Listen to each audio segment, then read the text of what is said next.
নমস্কার বন্ধুরা, মা সিদ্ধেশ্বরীর নাম নিয়ে আজকের আমি আমার ভিডিওটি শুরু করছি।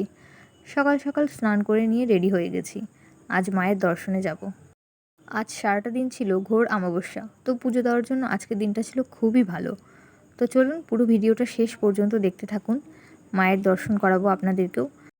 আর এই যে বাড়ি থেকে বেরিয়ে রাস্তায় দাঁড়িয়ে আছি টোটোর জন্য, তারপর টোটোতে উঠেই বেরিয়ে পড়লাম। আর এই যে আজকে সারাটা দিন ছিল মেঘলা ওয়েদার। আজকের ওয়েদারটা সত্যিই খুব সুন্দর ছিল, এরকম যদি প্রকৃতি সবসময় থাকতো। আর একজন হাই করে দিল সবাইকে। তো এই করতে করতে আমরা পৌঁছে গেলাম সিদ্ধেশ্বরী মোড়ে। তো এই মা সিদ্ধেশ্বরীর নামেই আমাদের এই মোড়টারও নাম হয়েছিল সিদ্ধেশ্বরী মোড়। তো এই যে এখন আমরা মন্দিরের দিকে হেঁটে হেঁটে যাচ্ছি। গুটি গুটি পায়ে এগোতে এগোতেই ঠিক আমরা মন্দিরে পৌঁছে যাব। আর এই যে এখনও আকাশে অনেকটাই মেঘ রয়েছে। তো যেতে যেতে নিজেরও একটা ছোট্ট পাড়া ক্লিপ নিয়ে নিয়েছি। আর অনেকগুলো ফটো আমরা তুলেছি, তো সেই ফটোগুলো লাস্টে অ্যাটাচ করা আছে। ভিডিওটা শেষ পর্যন্ত দেখতে থাকুন, তারপর ফটোগুলো দেখতে পাবেন। আর এই করতে করতে আমরা পৌঁছে গেলাম মন্দিরে একদম সামনে। তো এই হচ্ছে আমাদের মা সিদ্ধেশ্বরী মন্দির। এটা হচ্ছে বাইরেটা। বাইরে এখানে প্রসাদের দোকান, ফুলের দোকান সব রয়েছে। এখান থেকে প্রসাদ নিয়েই আমরা মন্দিরের একদম পুরো ভেতরে প্রবেশ করব। তো মন্দিরে ঢোকার আগে এই একটা দোকানে দেখলাম এত সুন্দর একটা বাবা ভোলানাথের মূর্তি রয়েছে। তো তারও একটা ছোট্ট পাড়া ভিডিও আমি করে নিলাম। তো এটার একটা রিলস ভিডিও আমি আমার চ্যানেলে আপলোড করেছি। তারপর একদম আমরা মন্দিরের ভেতরে প্রবেশ করলাম।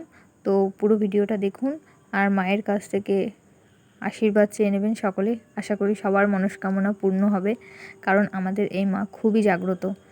তারপর এখানে আমি, আমার মা, আমার মেয়ে আর আমার বর আমরা সবাই মিলে চলে গেছিলাম পুজো দিতে আজকে। এই যে আমার মা আমার মেয়েকে কোলে নিয়ে পুজোর ডালা ঠাকুরমশাইয়ের কাছে পৌঁছে দিল।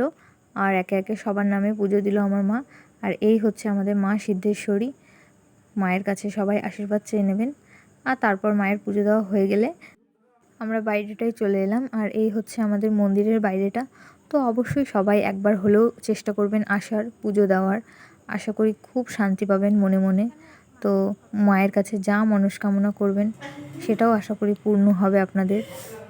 এরপর পুজো শেষ করে আর মন্দির ঘোরা হয়ে গেলে এখন আমি চলে যাব খাবার নেওয়ার জন্য। খাবার নিয়ে বাড়ি ফিরবো, কারণ এখন তো আমরা সকাল থেকে উপোস ছিলাম। আর এই আমাদের স্টেট ব্যাংক, আর স্টেট ব্যাংকের সামনে একজন কাকু নিরামিষ ডালপুরি নিয়ে বসে। কাকুর ডালপুরি খুবই ফেমাস। তো এই যে এইরকমভাবে কাকুর ডালপুরিটা বিক্রি করে।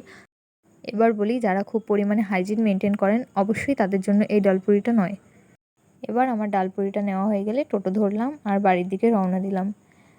এই যে বাড়ির রাস্তায় প্রায় পৌঁছেই গেছি। আর বাড়ি ফিরেই আমরা ডালপুরি আর তরকারি নিয়ে বসে পড়েছি খেতে, কারণ সকাল থেকে উপোস ছিলাম, খুবই খিদে পেয়েছিল। আর এই হচ্ছে সেই ডালপুরি আর ফেমাস আলু মটর আর কাবলি ছোলার তরকারি।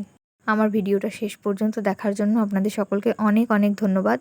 আর প্লিজ আমার ভিডিওটি যদি ভালো লেগে থাকে আমার চ্যানেলটিকে সাবস্ক্রাইব করে দেবেন, ভিডিওটি লাইক করে দেবেন, আর ভিডিওটিতে কমেন্ট করবেন, আর ভিডিওটি শেয়ার করে দেবেন। Thank you so much.